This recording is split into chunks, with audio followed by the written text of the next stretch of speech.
आ रही है कोरोना से भी खतरनाक बीमार, आपको रहना होगा तैयार। व्हाइट हाउस ने दिया संकेत, चीन से संघर्ष में भारत के साथ खड़ी रहेगी अमेरिकन सेना। दवा कंपनी माइलेन को भारत में कोरोना वायरस की दवा उतारने की मिली अनुमति। भूटान ने सफाई देते हुए कहा, हमने नहीं रोका भारत का पानी। विश्वविद्यालय की परीक्षाएं कराने को मिली अनुमति। स्वागत है आपके अपने न्यूज चैनल दी प्रोफेशनल गाय में। अगर आप इस चैनल में नए हैं तो सब्सक्राइब कीजिए और बेल आइकन को दबाइए दिन भर की 10 बड़ी खबर सबसे पहले देखने के लिए। फिर चीन से शुरू हुआ कोरोना से भी खतरनाक काली मौत यानी बुबनिक प्लेग। यह ऐसी बीमारी है जो पहली बार सामने आई तो 5 करोड़ से ज्यादा लोगों की मौत हो गई।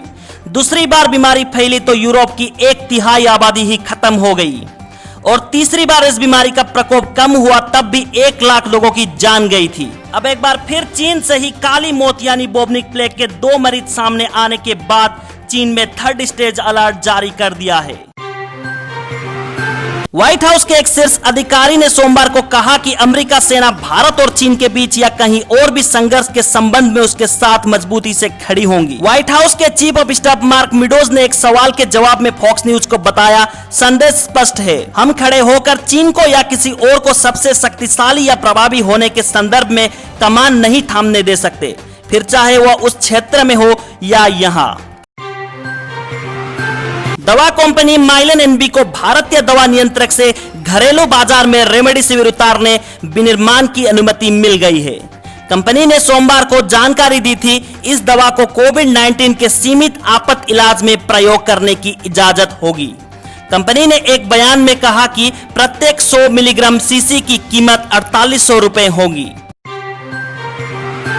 भूटान ने मीडिया में आई उन खबरों को सिरे से खारिज कर दिया है जिनमें दावा किया गया था कि उसने असम के किसानों की सिंचाई के लिए जल की आपूर्ति को रोक दी है।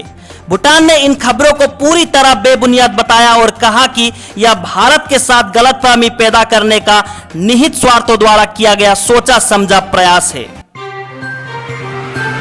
उच्च शिक्षण संस्थान और विश्वविद्यालय अब अपने छात्रों की फाइनल वर्ष की परीक्षा को बिना बाधा करा सकेंगे क्योंकि गृह मंत्रालय ने इसकी मंजूरी दे दी है।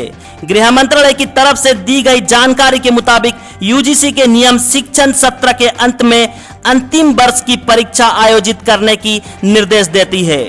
ऐसे में स्वास्थ्य मंत्रालय ने कोरोना महामारी को लेकर जो नियम एसओपी जारी किया है उनको पालन करते हुए परीक्षा आयोजित की जा सकती है। अमेरिका में 2 विमानों की हवा में भीषण टक्कर, किसी के बचने की संभावना नहीं। अमेरिका के इदाहो में कोरियन झील के ऊपर 2 विमानों की आपस में भीषण टक्कर हो गई। ये दोनों विमान हवा में टकराने के बाद झील में डूब गए। मीडिया रिपोर्ट्स के अनुसार झील के ऊपर दोनों विमानों की आपस में टक्कर इतनी भयानक थी कि किसी की बचने की संभावना ना के बराबर है। जम्मू कश्मीर के पुलवामा में आतंकी सुरक्षा बलों के बीच मुठभेड़। वरिष्ठ पुलिस अधिकारी ने ज्वाइंट टीम और आतंकी के बीच हुई फायरिंग की पुष्टि की है। सूत्रों के मुताबिक 2 से 3 आतंकी यहां छुपे हुए हैं। आतंकी और सुरक्षा बलों के बीच अभी भी यहां फायरिंग हो रही है। सुरक्षा बलों ने एक आतंकी को ढेर किया है। ड्रैगन को दोहरा झटका, भारत के बाद अब अमेरिका भी बैन करेगा टिकटॉक सहित सभी चीनी ऐप। लद्दाख में हिंसक झड़प को अंजाम देने वाले चीन के बुरे दिन शुरू हो गए। भारत के बाद अब अमेरिका ने भी चीनी ऐप्स को बैन करने की तैयारी कर दिया है। रेलवे को 24,000 करोड़ रुपए का नुकसान। कोरोना से पहले हर दिन 153 करोड़ रुपए की कमाई होती थी। 22 मार्च से ट्रेनें रद्द है, लेकिन माल ढुलाई से 80% तक कमाई रिकवर। और आखिर में मौसम पे एक नजर डालें तो मौसम विभाग की चेतावनी है कि 8 जुलाई को बिहार, पूर्वी यूपी, पश्चिम बंगाल और सिक्किम में भारी बारिश हो सकती है और गुजरात में बारिश से बाढ़ जैसे हालात, सड़कों पर तैरती दिखी गाड़ियां।